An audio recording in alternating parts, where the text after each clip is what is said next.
In the heart of Hong Kong's financial district, one name has echoed for nearly a century: Hang Seng Bank. Founded in 1933, it grew from a small local exchange house into one of Asia's most respected financial institutions, a symbol of Hong Kong's stability and wealth. But today, whispers ripple through the corridors of finance. Hang Seng Bank is about to change its rank.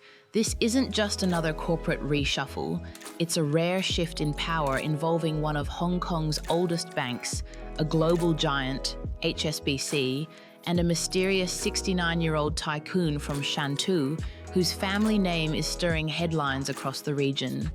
His sudden rise to the top of Hang Seng's boardroom has drawn intense speculation. Who is this man, and why now? What secrets lie behind his family's fortune, and why is his appointment coinciding with a moment when Hong Kong's property empire is trembling? As Hang Seng faces its most significant transformation in decades, questions mount about what's really happening behind closed doors. Is this a strategic move for survival, or a quiet transfer of power among Hong Kong's elite families? Tonight, we uncover the past, the dynasty, and the hidden motives behind this turning point. Because what's unfolding inside Hang Seng Bank could reshape the city's financial landscape forever. Long before the skyscrapers defined Hong Kong's skyline, a small group of merchants in Sheung opened a modest money-changing business in 1933. They called it Hang Seng Bank, a phrase meaning ever-growing in Cantonese, a name that would prove prophetic. In the fragile post-Depression era, Hong Kong's economy was a wild frontier of trade, speculation, and opportunity. Hang Seng began as a bridge between street corner gold traders and legitimate banking, quietly earning trust while foreign banks dominated the scene. Its founders, Lam Bing, Ho Sin Hang, and several partners, believed that a local bank should serve local people, not distant colonial interests. Their idea worked.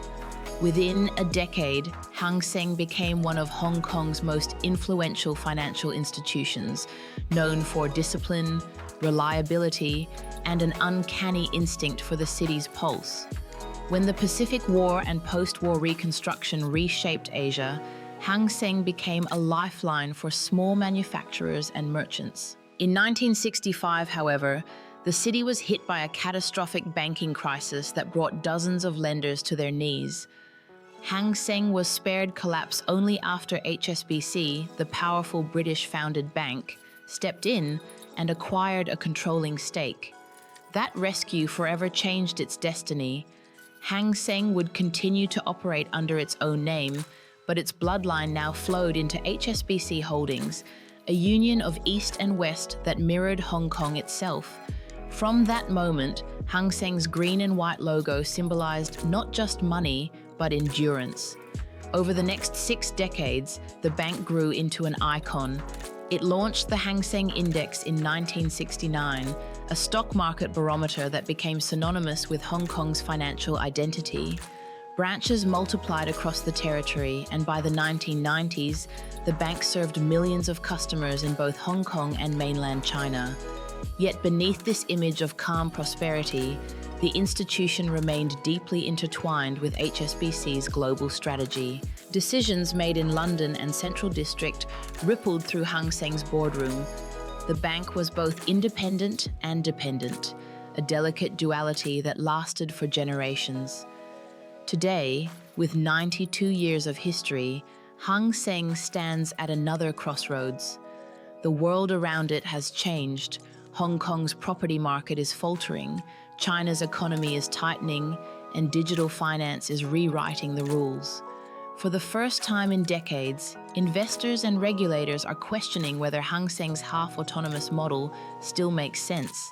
And in that moment of uncertainty, a new figure has entered the stage, a 69-year-old magnate from Shantou, set to take over as chairman. His appointment, coupled with HSBC's proposal to fully privatize the bank, has left analysts wondering whether this is the end of an era or the beginning of a quiet revolution. Because if Hang Seng's founders built the bank on the promise of independence, then what happens when that independence is finally taken away? The announcement came quietly in May 2025. HSBC Holdings, Hang Seng's parent company, would seek to fully privatize the bank, buying out all remaining public shares and delisting it from the Hong Kong Stock Exchange. To the average depositor, it sounded like a technical adjustment, but inside the financial world, this move struck like a tremor beneath the city's polished skyline. For the first time in nearly a century, Hang Seng Bank, once a proud symbol of Hong Kong's local autonomy, was preparing to surrender its last sliver of independence. And at the center of this story stood a man few outside elite circles had ever heard of: Cheng Wei-xin, a 69-year-old real estate tycoon whose appointment as the new chairman of Hang Seng ignited a wave of intrigue. To understand the weight of this transition, one must look at the architecture of power behind it. HSBC, the British-born giant that rescued Hang Seng during the 1965 banking crisis, has long held a 62% controlling stake. Yet, despite decades of oversight, the two banks maintained separate management, culture, and brand identity, a balancing act designed to preserve Hong Kong's confidence. But that confidence has been eroding. Since the pandemic, property values have plummeted, loan defaults have soared, and regional tensions have strained international capital. In response, HSBC began consolidating its operations across Asia, streamlining governance and pulling its subsidiaries closer under one roof. Hang Seng's privatization, insiders say, is part of a grander design to fortify HSBC's Asian command while minimizing the exposure of its brands to local shocks. Yet, what puzzled many observers wasn't the decision itself, it was who would lead the transformation. When Cheng Wei-xin, chairman and CEO of Wing Tai Properties, was announced as Hang Seng's next leader, eyebrows rose across the industry. Born into a respected Shantou family with deep commercial roots, Cheng was educated at Oxford University, holding degrees in economics and law. His resume read like that of a man bred for boardrooms. He had served as chairman of Hong Kong's Urban Renewal Authority, advisor to the Anti-Corruption Commission, and member of the Strategic Development Council. He moved seamlessly between the private and public sectors, embodying the archetype of Hong Kong's modern power broker. But his family's wealth came not from banking, it came from property, one of the most volatile industries in today's Hong Kong. Through the Wing Tai Group, his clan owns extensive holdings across Hong Kong, Singapore, and mainland China.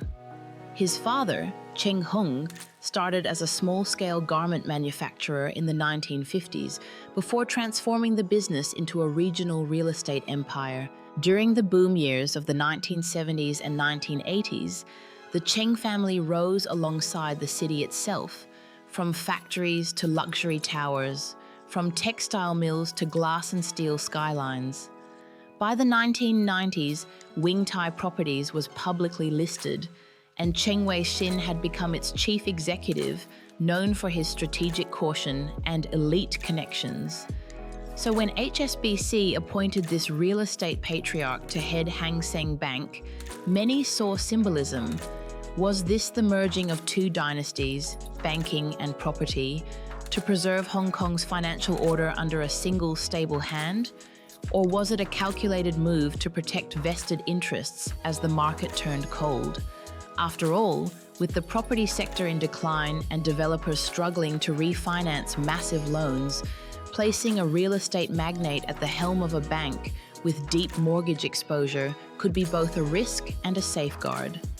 The timing made the story even more captivating. The transition was set to coincide with HSBC's privatization plan, aligning corporate consolidation with a personal coronation.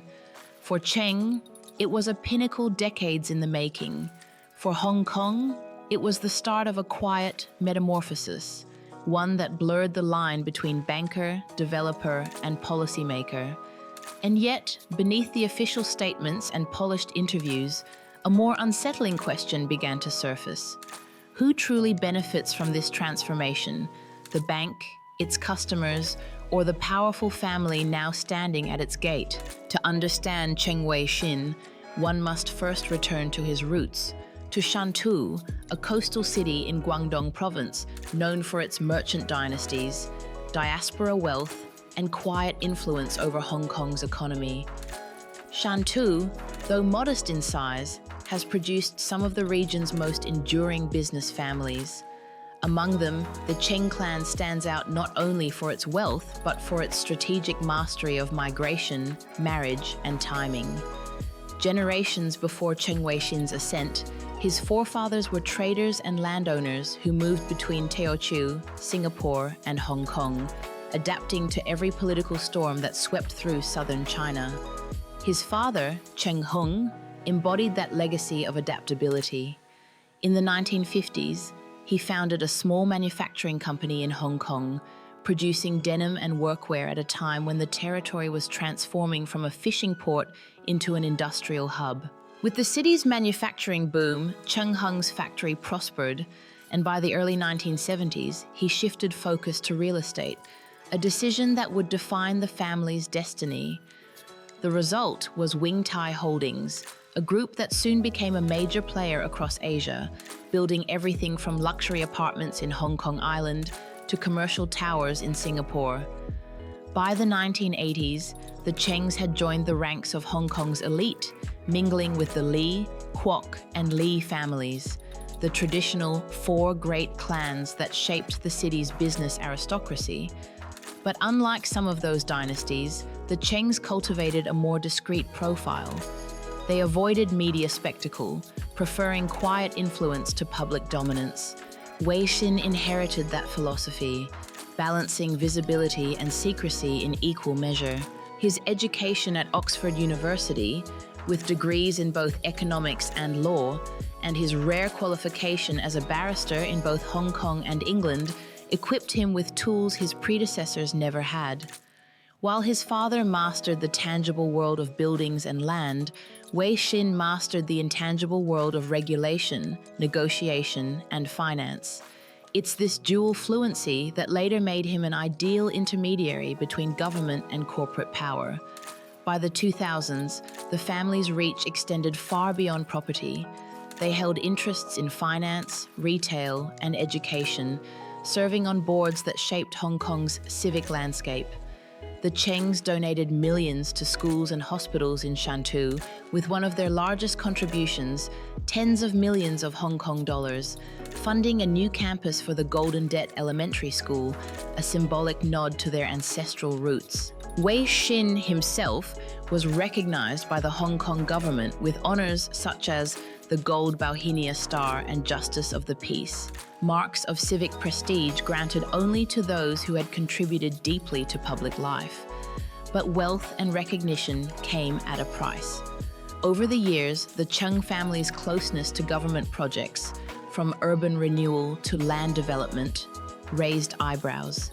Critics whispered about favoritism and land deals behind closed doors. Others dismissed it as envy toward a successful clan navigating a complex city. Yet, as the Hong Kong property market began to strain under global interest rate hikes and declining demand from mainland investors, the Chengs found themselves in an uncomfortable spotlight. Their empire, like those of many Hong Kong tycoons, was built on leverage, and the cracks in the market were widening. That was when Cheng Wei-xin's move into banking began to make sense. His new role as chairman of Hang Seng Bank could be seen not only as a professional milestone, but as a strategic defense. By stepping into the financial sector, he positioned himself at the very heart of Hong Kong's credit network, the gatekeeper of liquidity in a city where real estate and banking are two sides of the same coin. And as his family's name began to resurface across headlines with stories about business restructurings and internal family tensions, observers began to ask, was Cheng's appointment to Hang Seng truly about leadership or about protection? By mid-2025, the veneer of Hong Kong's financial stability had begun to crack. Rising interest rates, plunging property values, and weakening cross-border capital flow had put even the most resilient banks under strain. Hang Seng Bank, long considered a fortress of conservative banking, was no exception. Behind its polished marble facades, internal memos spoke of tightening margins and an alarming surge in non-performing loans, climbing from just 2.8% in 2023 to over 6.7% within 18 months. Much of that exposure was tied to commercial real estate developers, the same industry that had minted fortunes for men like Cheng Wei-xin. The timing of his appointment to chairman could hardly have been more symbolic. When HSBC Holdings unveiled its plan to buy out all remaining shareholders and convert Hang Seng into a fully owned subsidiary, many analysts saw it as a preemptive strike. The move promised to streamline operations, strengthen oversight, and reduce volatility. But insiders whispered of a deeper motive: risk containment. If Hang Seng's property-backed portfolios deteriorated further, folding the bank entirely under HSBC's umbrella would prevent contagion and silence public scrutiny. The word privatization, in this context, was not about efficiency, it was about insulation. The 92-year-old institution, once a symbol of local autonomy, was being quietly absorbed back into the empire that had once rescued it. And then there was Cheng. For some, his arrival was a lifeline, a steady, well-connected hand capable of navigating Hong Kong's shifting terrain. For others, it was a red flag. Could a man whose family fortune rose from the same property sector now threatening the city's stability truly be impartial? The lines between developer, regulator, and banker blurred dangerously. Under Cheng's leadership, Hang Seng began tightening lending standards while simultaneously restructuring its real estate portfolios, a delicate balancing act that raised both praise and suspicion. Each board meeting seemed to echo the same unspoken question: was the bank protecting itself from the property sector, or protecting the property sector from the bank? Meanwhile, the political environment surrounding Hong Kong's finance industry grew more opaque. The city's once vibrant capital markets were shrinking. IPO activity had slowed to a trickle. International investors, wary of geopolitical risk, redirected funds elsewhere. Within this atmosphere of uncertainty, Hang Seng's transformation became more than a corporate event. It was a mirror reflecting Hong Kong's identity crisis. The city that once prided itself on open markets was now embracing consolidation and control. Internally, employees described the mood as tense but disciplined. Entire departments were merged or dissolved. Legacy staff with decades of service quietly retired. In Central District, rumors spread that HSBC planned to relocate several core operations from Hang Seng's headquarters into its own global offices, effectively erasing the bank's autonomy in everything but name. Still, the public narrative remained optimistic. Hang Seng would emerge stronger, more agile, and better aligned with international compliance standards. The contrast between official rhetoric and internal reality could not have been sharper. As the summer of 2025 progressed, even Cheng's once unshakable reputation began to draw scrutiny. Financial journalists probed his dual roles, discovering overlapping interests between Wing Tai's subsidiaries and Hang Seng's loan books. Nothing illegal surfaced, but the optics were troubling. To many Hong Kongers, it felt like history repeating itself, powerful families and foreign institutions intertwining in times of crisis, steering the city's destiny from behind polished doors. And so, beneath the surface of quarterly reports and shareholder statements, a deeper story was unfolding, one not just about banking or real estate, but about the shift in Hong Kong's financial soul. The same question hung in the air that once defined the city's rise. When survival demands compromise, how much independence is worth keeping? By the time autumn 2025 arrived, Hang Seng Bank was no longer the institution Hong Kong had once known. The deal between HSBC and minority shareholders was moving forward, and the bank's public shares, symbols of nearly a century of independence, were being bought out one by one. To most citizens, the transition was invisible. Branches stayed open, ATMs worked, and the green Hang Seng logo still glowed across the city's skyline. But to those who understood the inner workings of finance, this was a monumental shift, the quiet end of one era and the birth of another. The 92-year-old bank, once the pride of local entrepreneurs, was now being folded entirely into a global structure headquartered in London, managed by executives who might never walk the streets of Central or Sheung Wan. At the center of this transformation stood Cheng Wei-xin, whose public image had evolved dramatically in just a few months. Once seen as a discreet, pragmatic tycoon, he had now become the face of Hang Seng's future, a man navigating a storm he didn't create, but one that might ultimately define his legacy. His challenge was immense. On one side, HSBC demanded efficiency, risk control, and deeper integration. On the other, Hong Kong's property market continued to deteriorate, dragging bank valuations and credit confidence down with it. For Cheng, balancing global expectations and local realities became a test of survival, both for the institution and for his own family empire. Under his direction, Hang Seng began to reposition itself. It scaled down exposure to speculative real estate, shifted investments toward digital finance, and expanded services for cross-border trade between Hong Kong and Shenzhen.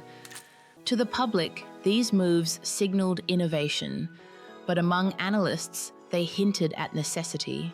The privatization had given HSBC the power to act without shareholder resistance, and Cheng's role, though prestigious, was now more symbolic than sovereign. As one insider put it, he is both the guardian and the prisoner of the bank's legacy. Meanwhile, the Cheng family continued to dominate headlines. Business magazines speculated about their internal restructuring, philanthropic projects, and rumored disputes over succession. Some accused them of using their newfound influence in Hang Seng to safeguard their real estate interests. Others argued that Cheng was trying to distance the bank from those very ties. What few could deny was that the family's visibility had grown exponentially. The once private dynasty from Shantou had become a household name, representing both the glory and fragility of Hong Kong's intertwined worlds of wealth and power. The consequences extended beyond any one family. For decades, Hang Seng had been a cultural anchor, a symbol that Hong Kong's people could build something enduring on their own terms. Now, as it became a fully controlled arm of HSBC, that symbolism began to fade. Critics described it as the final step of financial colonization, while others saw it as a necessary evolution, a pragmatic choice in a volatile world. Both views contained truth. The city that once thrived on independence was now being rebuilt through consolidation and caution. As for Cheng Wei-xin, his story remains unfinished. To some, he's the man who helped preserve Hang Seng's dignity during a corporate takeover. To others, he's the bridge that allowed one of Hong Kong's last autonomous banks to be quietly absorbed into a global system. Either way, his influence is undeniable. Through his hands, the fate of one of Asia's oldest financial pillars has been rewritten. And so, the question that lingers is not about whether Hang Seng will survive, it will. The real question is what it will become. A trusted name under a new master, a ghost of Hong Kong's golden age, or perhaps a reminder that in the modern financial world, even the oldest institutions can be redefined overnight, not through scandal or collapse, but through the silent, calculated handover of power. As the sun sets over Victoria Harbour, the neon signs of Hang Seng Bank still shimmer against the water, yet behind that familiar glow lies a different truth. What once stood as Hong Kong's proudest homegrown bank has now become part of a larger, borderless machine. 92 years after its founding, Hang Seng's fate no longer rests in the hands of its founders, its shareholders, or even the people it once served. Instead, its legacy now flows through the corridors of HSBC Holdings, an empire stretching from London to Shanghai, and through the cautious stewardship of Cheng Wei-xin, the 69-year-old tycoon whose rise has become both a symbol of ambition and of inevitability. The story of Hang Seng is, in many ways, the story of Hong Kong itself, a city built on resilience, reinvention, and compromise. From gold traders in Shenzhen to skyscrapers in Central, from local families to global corporations, every generation has fought to preserve its piece of control. But control, as this moment proves, is fleeting. In the world of modern finance, survival often demands surrender. As Hang Seng disappears from the trading floor and re-emerges as a private nameplate under HSBC's vast umbrella, one truth remains: the balance of power has shifted, perhaps for good. And while the world will remember the numbers and headlines, history will recall something far deeper: the quiet, calculated moment when Hong Kong's last great bank finally changed hands.